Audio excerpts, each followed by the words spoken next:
If you accidentally stumbled in, you are now part of the Hackers and Designers public program, which is part of the Summer Academy, which we kicked off just this morning. So it was a very crazy, busy day.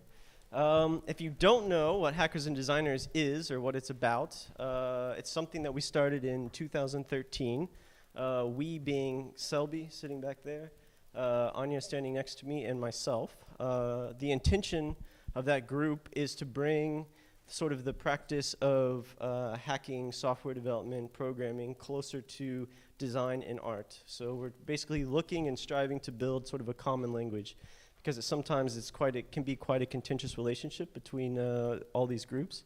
But we're slowly solving that problem. But after 5 years, I think we still haven't solved that problem yet. But in any case, we started with kind of doing meetups and lightning workshops. And at some point, we decided maybe lightning workshops could be expanded. And we decided to do the Summer Academy, which is a 2-week program we do every summer. So this is the 4th edition. And we invite students from all over the world to come to Amsterdam. And students can be anyone from people still studying, people doing their masters, people that are early in their career, or really old folks like myself. Yeah, and it's been a wild ride, and it's been great. This year we're doing it slightly different, and that we've started a co-op sort of platform, where as the organization has grown, we've sort of strived for more transparency. And basically, we are sort of having to approach each other to decide what projects are executed. So everybody kind of has an allotment of money that can fund projects, but you can't fund your own project. You have to convince other members of the collective to fund your project. And everything that we do, even this event, is something which lives in that co-op space and on a platform that we built. So yeah, that's kind of the history. So now I'm going to hand the microphone over to Anja, and hopefully she will tell you a little bit about the present and the future. Wow. Let's see. I actually meant to talk about the Summer Academy, particularly because that's kind of our highlight of the year. So we organize an activity program every year, and then the Summer Academy takes over most of the space, I guess. It's a two-week workshop program. And the Summer Academy has been a space dedicated to making, learning, unlearning of a wide range of technology. At the same time, it's also a space for learning, about practicing education between and across disciplines. What we learned from previous editions of the Summer Academy is that we can organize and mobilize communities in very different ways. And the longer we do it, the more the expectations grow. And notions such as professionalization are coming up.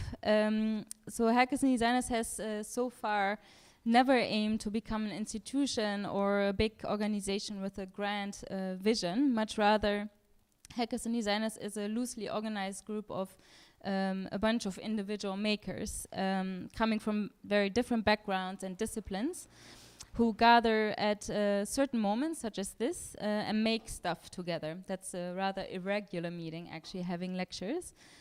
And most importantly, all these makers all have very different visions on making. So this year, our aim was to, again, focus more on making things and keep maintenance of the organization as low as possible.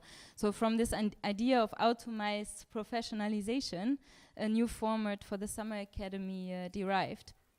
A program that would not put the organization at its center, but instead enables other collectives, collaborations to form and develop. So we therefore decided the Summer Academy had to be tuition free, and everyone who would join would be teacher and participant at the same time. We had an open call for workshop proposals. We had a peer review process in which people who submitted workshops also reviewed other submissions and gave feedback and advice for improvements. I'm personally very impressed by the variety of topics and approaches to the workshops. And the workshops, like the way they are developing this year, is something we could have never anticipated as an organization ourselves. Yeah, so as we are mostly focused on hands-on means of acquiring knowledge, the workshop format dominates hackers and designers' activities, which comes with a dilemma, the dilemma of exclusivity, basically. A workshop can only handle a small amount of people.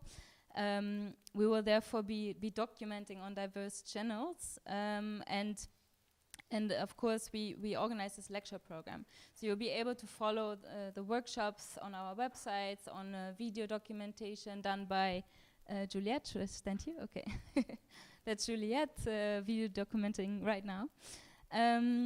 Yes, so this lecture program is one of the means that we use to reach out to a bigger audience and share what we are doing, and also, of course, creating a foundation and a context for the workshop program, which is really like focused on hands-on making.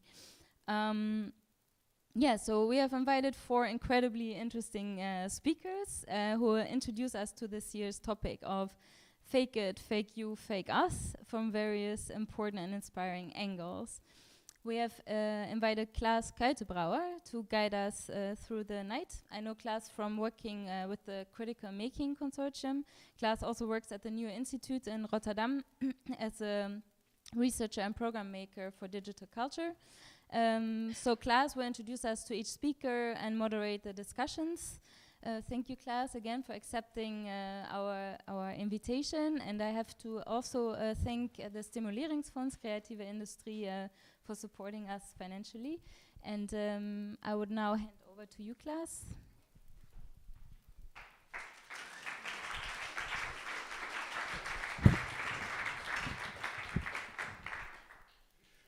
Thank you, Anja, for this unexpected but great invitation. Indeed, a fantastically interesting and I would say urgent program. So I will not again introduce myself because Anja has very successfully done so already. I would only like to introduce you first to the program as a whole and then to each of the individual speakers. So we have 3 speakers and some other contributions. First speaker will be Anastasia Kubrak from Russia and the Netherlands, talking about user positions and citizenship. We'll go a little bit more into that later, obviously. Second speaker will be LaRochelle. I'm not sure if I pronounced that correctly, actually, from California, designer on, well, you might say map making, alternatives to like using maps and inscribing them with information that is not regularly found on maps.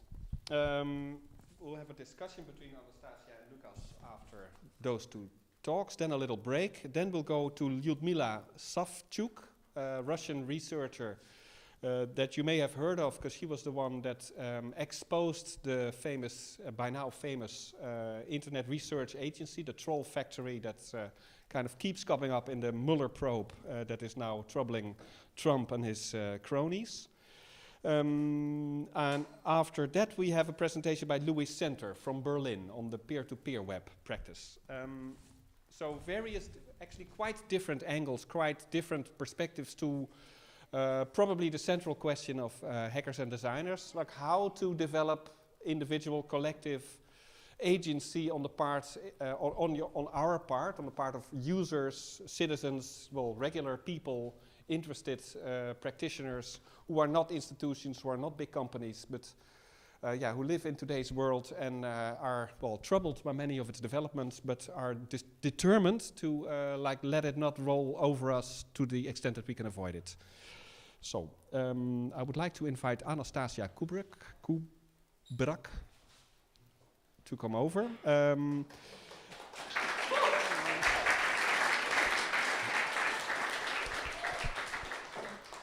Designer and researcher, and in her work focuses on social political implications of emergent technologies. By proposing tangible ways to engage in complex narratives, she aims to address a broader audience, which would be us, in critical evaluation of emergent systems.